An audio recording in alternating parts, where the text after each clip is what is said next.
기도하겠습니다. 하나님 아버지, 오늘을 어떻게 살아야 하는지 말씀하시는 주님의 음성을 듣고자 제게 주신 말씀을 펼치겠습니다.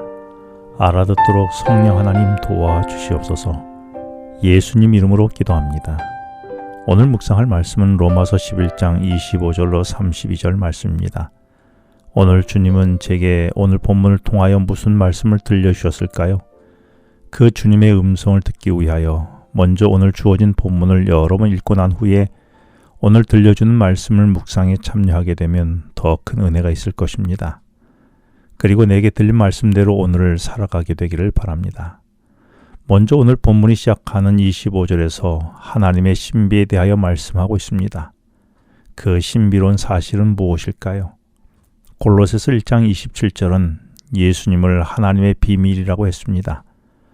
따라서 하나님의 신비는 나를 흠없이 의롭게 해주시기 위하여 예수님이 십자가에 죽으심으로 나를 위해 구원을 이루신 것이 신비로운 하나님의 섭리가 아닐까요?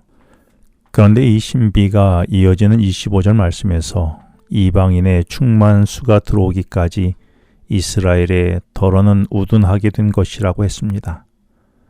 여기서 충만하다라는 말씀이 처음으로 사용된 것은 창세기 1장 28절입니다. 여기에서 하나님이 사람을 창조하신 후에 생육하고 번성하여 땅에 충만하라는 말씀이었지요. 따라서 하나님은 이방인들도 이스라엘 백성들과 마찬가지로 나를 의롭게 하는 믿음으로 구원의 충만함에 이르기 원하신다는 것입니다. 그리고 이런 이방인들이 하나님 백성으로 충만해 가는 과정을 통해서 이스라엘 백성들이 질투를 느껴서 그들도 다시 하나님 백성으로 살아가도록 하셨다는 것입니다. 나는 이방인과 같은 존재입니까? 아니면 이스라엘 백성처럼 일찌감치 하나님께서 택한 이스라엘 백성과 같은 존재라고 생각합니까? 사람의 눈에는 누가 더 좋고 나쁘고가 있겠지만 하나님께는 먼저 선택한 백성이든 이방인이든 그것이 하나도 중요하지 않고 모두가 똑같이 구원받아야 할 소중한 하나님의 자녀임을 알고 있습니까? 그래서 내가 일찌감치 하나님의 백성이 되었다고 해서 교만할 필요가 없고 혹은 내가 뒤늦게 주님을 알게 되어 나의 신앙 백그라운드가 없다고 하여 의기소침해할 필요가 전혀 없음을 나는 알고 있습니까? 그래서 내가 어떤 상황에 처하든지 나를 세워주신 주님으로 인하여 교만하지 않고 항상 감사하고 있습니까? 이렇게 하나님의 구원하시는 신비로움으로 인해 이어지는 26절과 27절에서 하나님이 이방인으로 여겨졌던 자들과 함께 일찌감치 택하여 하나님의 자녀로 삼았던 이스라엘 백성이 구원하심을 따라서 그들을 죽게 하는 죄에서 깨끗이 씻음을 받아 구원받을 것이라고 말씀합니다.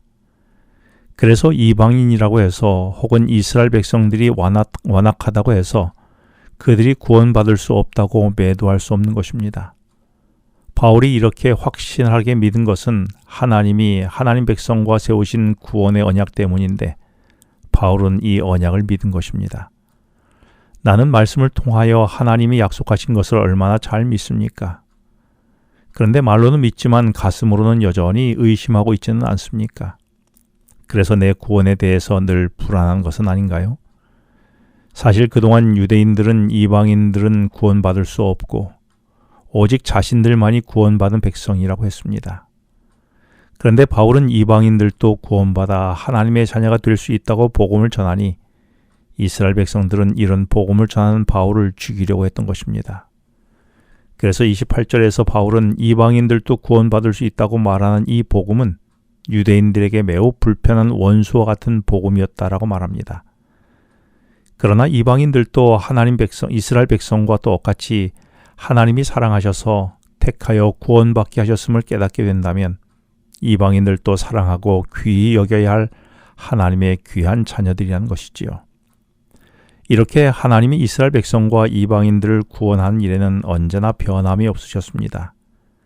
그리고 구원자이신 예수 그리스도가 이 땅에 오시는 통로로 아브라함과 그의 후손인 이스라엘 백성들을 먼저 부르심에도 그들이 아무리 타락하고 문제가 많았어도 후회하거나 철회하지 아니하시고 변함없이 그들을 사용하셔서 29절에서 한결같이 하나님의 사랑과 계획을 말씀했습니다. 이렇게 하여 31절은 이방인들과 이스라엘 백성들뿐만 아니라 오늘의 우리도 하나님께 순종하지 않는 불순종한 자들이었지만 하나님은 오히려 이방인들과 이스라엘 백성들과 오늘날의 우리들에게도 자비와 사랑의 긍휼함으로 입혀주셔서 하나님의 자녀가 되도록 하신 것입니다. 바울은 이 이야기를 지난 10장과 11장에서 여러 번 반복하여 강조하고 있는 것입니다. 그리고 끝으로 바울은 내 주변에 불순종한 사람을 두어 나로 그들에게 긍휼을 베풀도록 했다라고 32절은 기록하고 있습니다.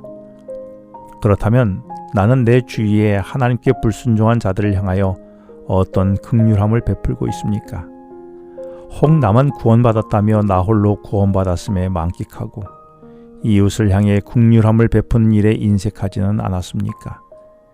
이제 그 마음을 버리고 주님이 내게 원하시는 대로 이웃의 긍휼한 마음을 품고 그들에게 주님의 복음을, 구원의 복음을 나눠줘야 하지 않을까요?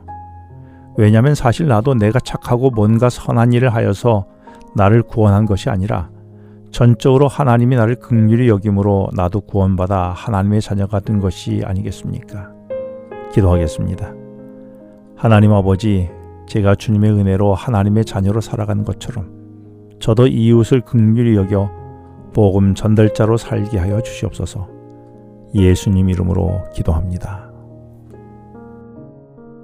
지금은 개인 기도 시간입니다.